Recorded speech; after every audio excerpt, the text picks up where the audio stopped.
નમસ્કાર, હું રાજ. આપ જોઈ રહ્યા છો સ્પાર્ક ટુડે ન્યૂઝ. અમરેલી જિલ્લા પુરવઠા અધિકારી પ્રતિક કુંભાણી એ નાગરિકોને અફવાઓથી સાવચેત રહેવા માટે અપીલ કરી છે. તેમણે જણાવ્યું છે કે જિલ્લાના તમામ પેટ્રોલ પંપ પર પેટ્રોલ અને ડીઝલનો પૂરતો જથ્થો ઉપલબ્ધ છે અને ક્યાંય કોઈપણ જાતની અછત નથી.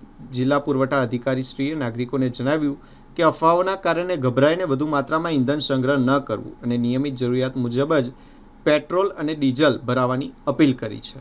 અમરેલી જિલ્લાની અંદર દરેક તાલુકાની અંદર આવેલા વિવિધ પેટ્રોલ પંપની વાત કરીએ તો અમારા ધ્યાન પર આવેલું છે કે લોકોમાં એક એવો અફવા કોઈએ ફેલાવેલી છે કે પેટ્રોલ ડીઝલનો સ્ટોક પૂરતા પ્રમાણમાં નથી.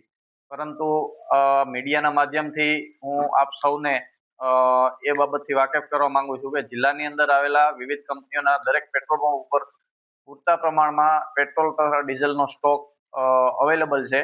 આથી જાહેર જનતાને વિનંતી કરવા માંગુ છું કે કોઈએ અફવાઓથી ગેરમાર્ગે દોરાવવું નહીં અને પોતાના વ્હીકલની અંદર મોટરસાયકલ હોય કે ફોર વ્હીલ હોય કે ટ્રેક્ટર જેવા એગ્રીકલ્ચરના વ્હીકલ હોય એના માટે જિલ્લાની અંદર પૂરતો સ્ટોક્સ અવેલેબલ છે પેટ્રોલ ડીઝલનો અને તમામ પેટ્રોલ પંપ ઉપરથી આનું પેટ્રોલ ડીઝલનું વિતરણ હાલ શરૂમાં છે.